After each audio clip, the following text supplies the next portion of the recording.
Bien, estamos ya de regreso, estamos platicando, tengo una charla muy interesante, incluso antes o durante la pausa, con el doctor, es mi tocayo, Miguel Ángel Litzu. Así doctor, es. ¿Cómo estás? Muchas gracias. Te agradezco muchísimo tu muchas visita. gracias, sí. Doctor, es el director de Salud Pública de la Secretaría de Salud, y en este caso que hemos dado seguimiento prácticamente desde el principio en el tema del coronavirus, es el vocero de la propia Secretaría para dar datos. Se le nombra así tal como vocero para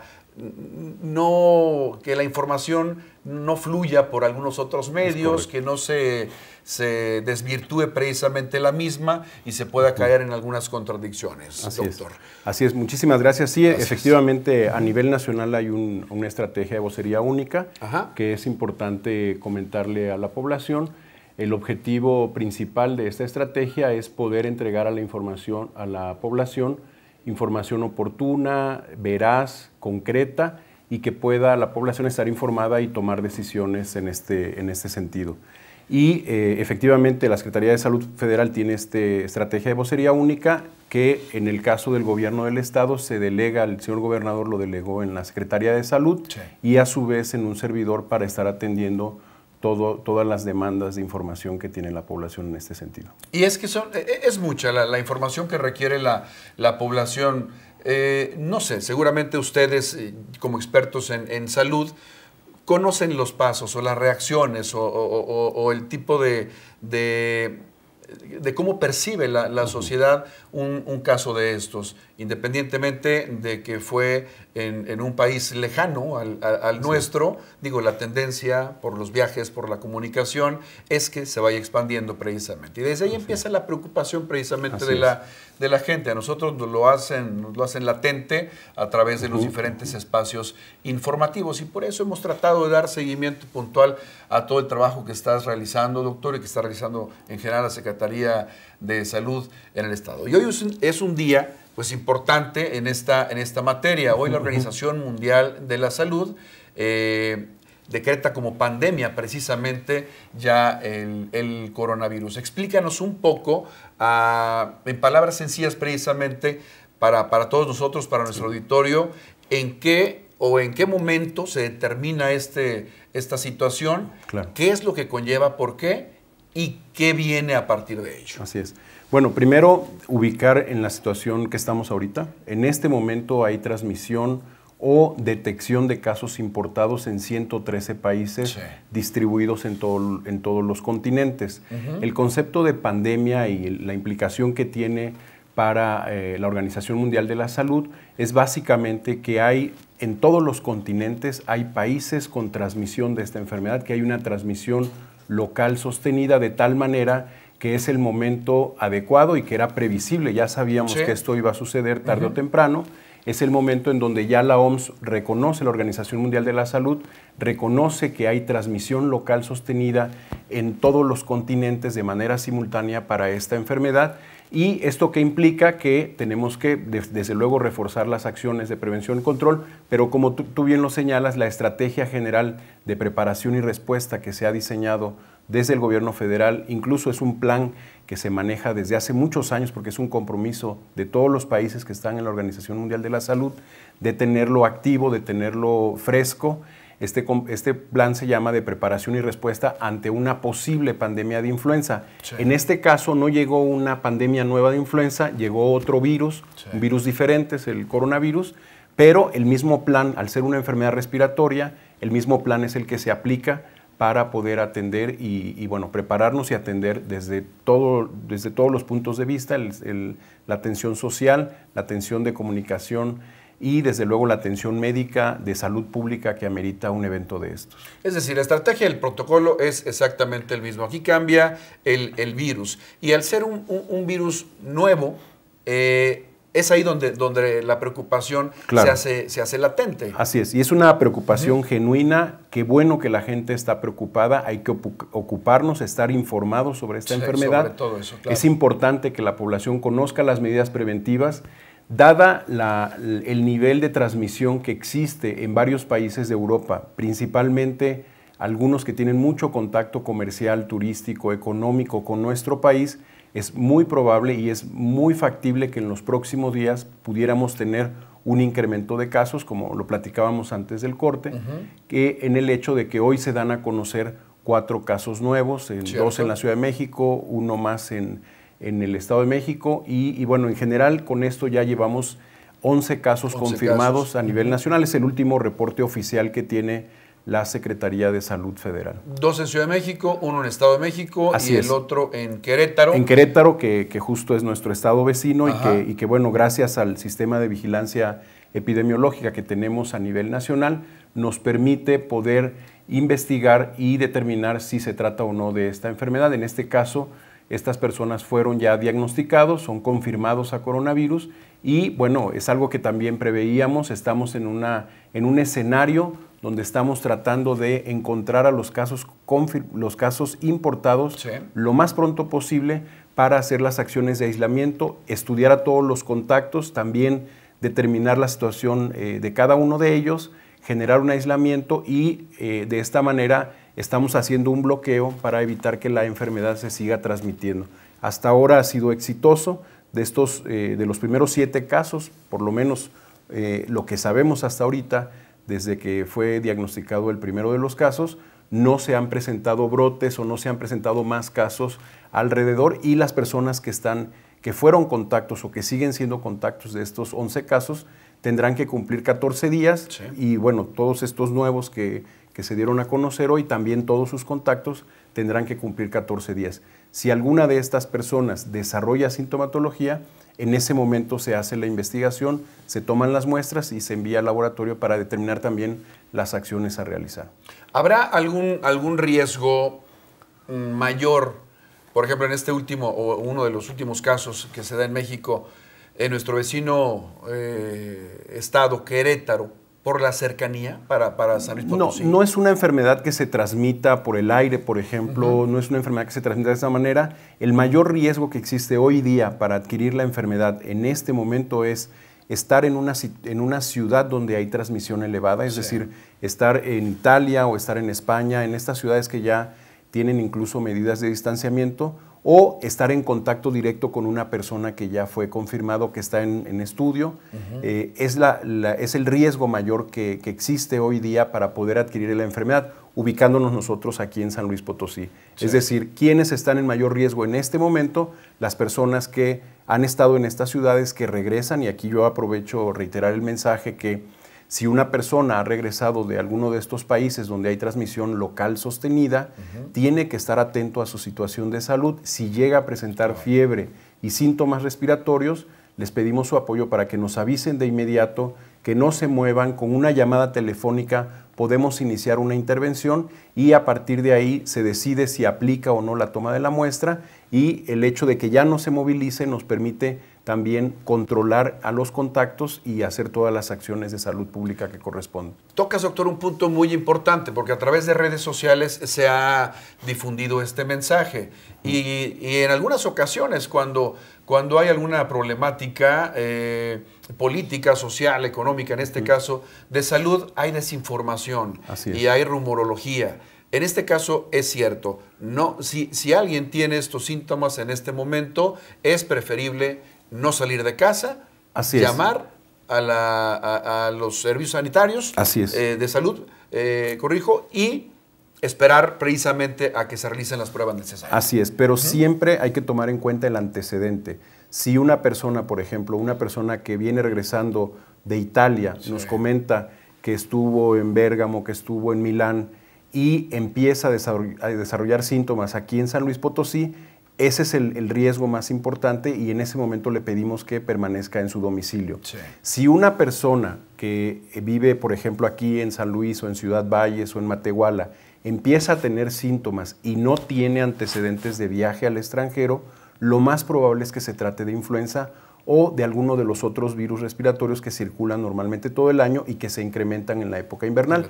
Seguimos todavía en la fase final de la transmisión de influenza, seguimos teniendo influenza tipo B sobre todo y H1N1, y bueno, en ese sentido es importante el antecedente epidemiológico para determinar si tiene riesgo o no. Esa es la situación actual. Esto es muy importante comentarlo a la población porque esto es dinámico. Esta es una enfermedad respiratoria que se transmite de manera bastante eficiente de persona a persona, como ya se ha difundido, por gotitas cuando uno habla o tose, al estornudar se expelen pequeñas gotas que llevan el virus y estas pueden ser respiradas por una persona que está a menos de 1 metro o también pueden depositarse en superficies secas, como puede ser esta mesa, un escritorio, un teclado, un teléfono, y otra persona tocar y recoger esas gotitas microscópicas y inocularlas a su cara, porque desgraciadamente tenemos la costumbre de tocarnos la cara muchas veces, infinidad de veces en un día, y esta es una forma muy eficiente de transmisión de esta enfermedad y de otras enfermedades. También la influenza se transmite de esa manera. Esa es una de las medidas que tenemos que tener mucha precaución. Ahora que lo comentas, doctor, yo me he dado cuenta en los últimos días, precisamente tomando en cuenta las recomendaciones de ustedes en materia de salud, no me daba cuenta, antes no había percibido cuántas veces me tocaba la cara al día. Ahora, en cuanto me quiero llevar la mano a la cara, lo recuerdo y no lo hago, pero porque estoy ya siguiendo las instrucciones en materia de salud o en materia de prevención. Doctor, a partir de que se termina como pandemia, ¿debe la autoridad en materia de salud cambiar la estrategia? Ya nos has aclarado que esto se veía venir y lo dimos a conocer, ustedes lo informaron. No es que se salió de control de un momento a otro y ya hubo más casos y no sabemos qué hacer, y en México hay 4 casos más hoy y esto se va a convertir en un tremendo problema. Esto se esperaba de alguna forma, pero ¿la estrategia cambia? Sí, no cambia, esencialmente no cambia, la estrategia sigue siendo la misma. Nosotros tenemos diferentes líneas de trabajo. Sí. Una línea de trabajo es, por ejemplo, la atención médica que se da a las personas que tienen enfermedad respiratoria. Estamos en un gran esfuerzo para coordinarnos con todas las instituciones del sistema estatal de salud, públicas y privadas, para que todo el personal de salud, el personal médico de enfermería, sepa qué hacer cuando tengamos los primeros casos y cuando tengamos transmisión. Otra línea de trabajo es la de comunicación social. Otra línea de trabajo tiene que ver con la dotación de medicamentos, tiene que ver con la dotación de insumos que también son necesarios para atender este tipo de pacientes. Pero también me gustaría resaltar en el término de las medidas preventivas y aprovechar el espacio para informarle a la población.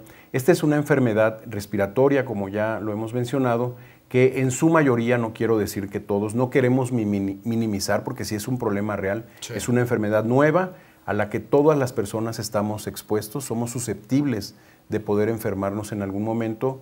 Desafortunadamente no hay una vacuna, no hay un tratamiento. Seguramente en meses o al cabo de un año habrá tratamientos ya probados científicamente, quizás para ese tiempo también contemos con una vacuna que sea buena para poder prevenir esta enfermedad. Sin embargo, hoy en día, de cara a este problema, podemos enfrentarlo como sociedad con las acciones preventivas. ¿Y por qué la participación de la población es muy importante?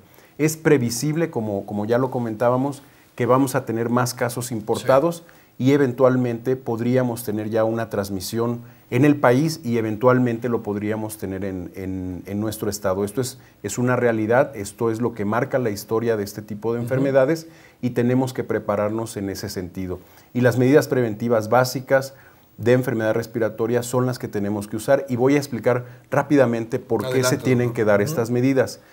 Básicamente, la mayor parte de las personas que se van a enfermar van a tener un cuadro respiratorio leve, es decir, van a tener fiebre, molestias, cansancio, mucha fatiga, quizás dolor de cuerpo, tos, dolor en la garganta, tos seca, y estas personas que manifiesten estos síntomas, en su mayoría no van a desarrollar un problema pulmonar, en su mayoría, y no van a requerir atención médica especializada, de tal manera que estas personas podrán estar monitoreadas y vigiladas con un aislamiento en su casa. Si estas personas que tienen estos síntomas, ya hablando de que hay transmisión aquí en nuestro estado, si estas personas con síntomas leves permanecen en su casa, acatan las medidas de aislamiento el tiempo que sea necesario, nos va a evitar la transmisión de esta enfermedad hacia otros grupos de población, evitaremos casos en el trabajo, evitaremos casos probablemente en la escuela, y esto lo que nos va a permitir es proteger